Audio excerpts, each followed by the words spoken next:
ใช่ไหม แน่ มุ่นหมองยังไม่ได้กินข้าวพอ กินแล้ว เลยคือมุนหมอง เนี่ยมันตกเมื่อคืนใช่ป่ะ ฝนตกเมื่อคืนเนี่ย ฉลามเตะ บอกนี่ พ่อเขาจะทำกันแบบ สบายดีเด้อพ่อแม่พี่น้องเมื่อทุกคนสบายดี ตอนแหลงๆป้าฝนตกแห้งขนาดทุกคน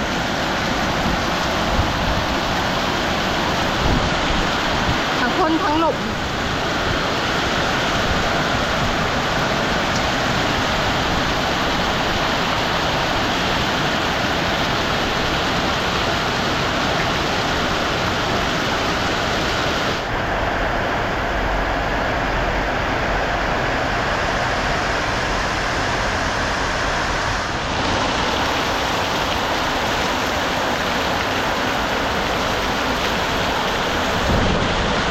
วันนี้นะบ่าวผู้ไทยกับ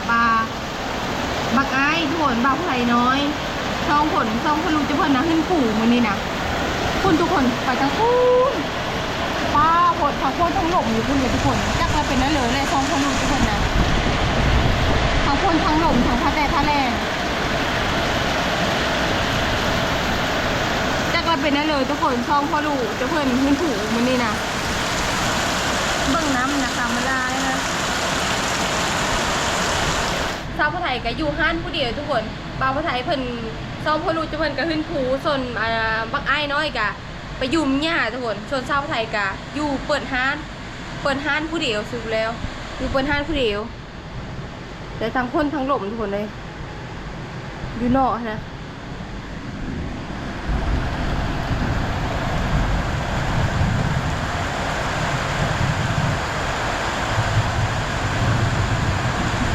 ซุ่มเย็นขนาด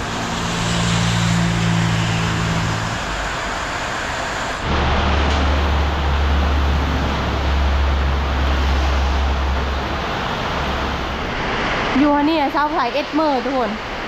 ชุดก้อนนี้พ่นตกชุดก้อนนี้นะมันซอดจนเป๊ะไปเลยอยู่นี่นะ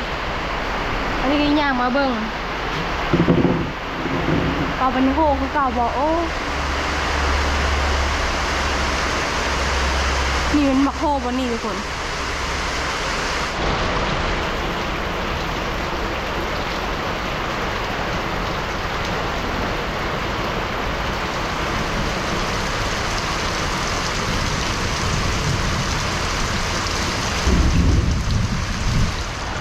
ย่างไปเบิ่งลูกเป็ดก่อนทุกคนโอ้จะเป็นมนใจจะเพิ่นดินน้ำทุกคนเลยน่ะมนใจจะเพิ่นดินน้ำแล้วฝนตกนี่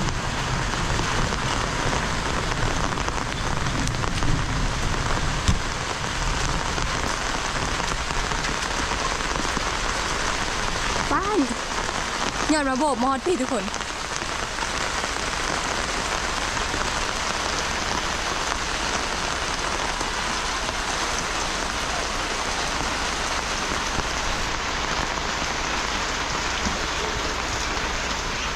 ยาวนี่ฝนตกก็ไม่อยู่ยาวนี่นะ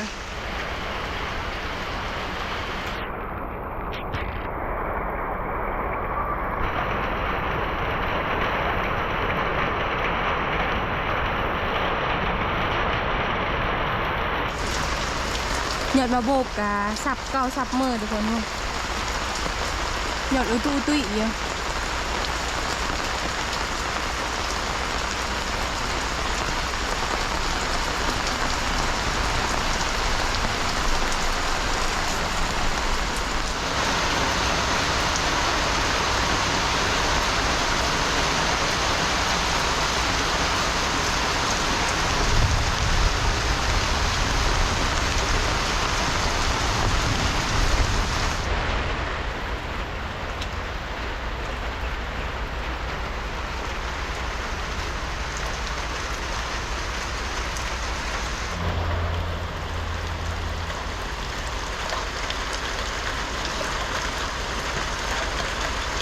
หลังจากที่ไปเลาะเบิ่งเหินแล้วก็มาเข้าห้าน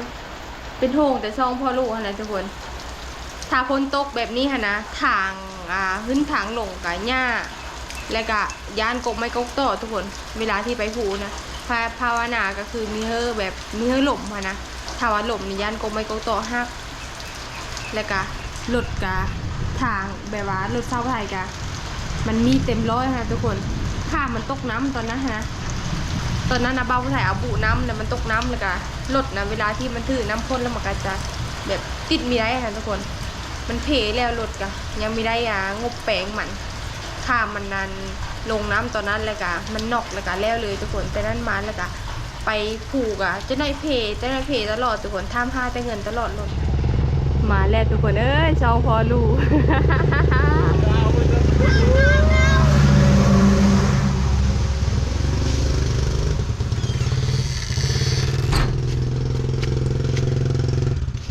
อยู่พี่ทั้งพ้นทั้งหลบบ่ฮัลโหลพร้อมฮัลโหล ฮันแหละพาเริ่มพร้อมฮันแหละคอยเป็นโหงจะอยู่เป็นเหลือเด้ ถ้าอยู่มา เน่ มุ่นหมอง ยังไม่ได้กินข้าวพอ กินแล้ว เหลือคือมุนหมอง เนี่ยฝนตกเมื่อคืนใช่ป่ะ ฝนตกเมื่อคืนเนี่ย สลามเตะ บอกโอ้มานอยู่โคเรียบร้อยเลย เรียบร้อย ปลาดุกกับโคเลย เรียบร้อย นาวบ่ลูก สบายดี ดีเด้อพี่น้องเด้อ ไปป่านพอแต่เช้า ไปยามหมองจุเพิ่นเสิร์ฟแต่เมื่อวานนี้แล้วก็ว่าเย็นละแรงเลยพี่ทันละแรงซ้ำเลยเนาะพ้นตกแห้งวันหรือเปล่าทั้งพ้นทั้งหลมเนาะอยู่นี่คือกันอยู่นี่กะ เสียงไม่หักก็แกก็แก บ่แม่ก็เป็นโหงเยอะอยู่โอ้ทุกคน ค่อยกินข้าวหน้าไก่จะมาเนี่ยแล้วคนคือดีตก บ่ แข็ง แล้วก็เลยมาเลย ดินั่งคนหมดเลย ถ้าคนตกถ้าผดังนะทุกคนไฟฟ้าจะดับรถ เฮ้ยกินข้าวแล้วเด็กเอากินข้าวแล้วกะ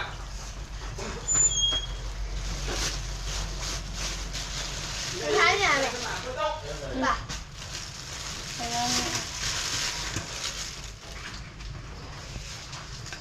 นี่ทุกคน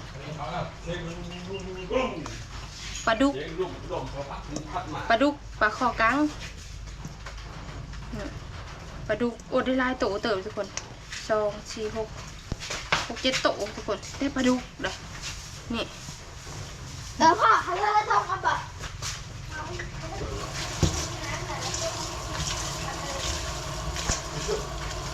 ใครเอาเลย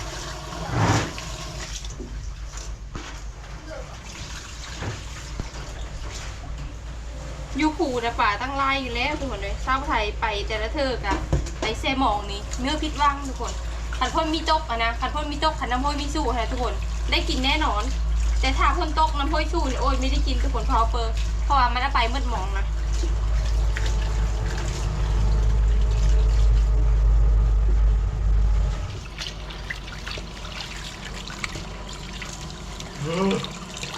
ไอ้นั่งก็นั่งมากเลยไงใช่ อย่างนะ ไอ้นั่ง ตอนนี้มัน รู้ปะน้ำไปลูกไฟเพิ่มนะน้าเลย ได้ลายเติบไปได้ จะกินกระลาเติมแต่ ได้กินแล้วเติบวะ รู้สึกนิดนึง มันถือปลาเปิ้ลเนี่ยพอลายนะปลาดุกลายบ่ มัน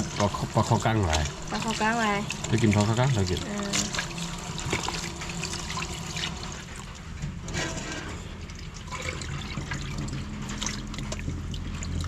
หมุนเบอร์มองทิมเลย เอาไปย่าเกลือเป็ดกันทุกคนคนมันกะอุ้ยเกลือเป็ดก่อนไก่ยคำแล้ว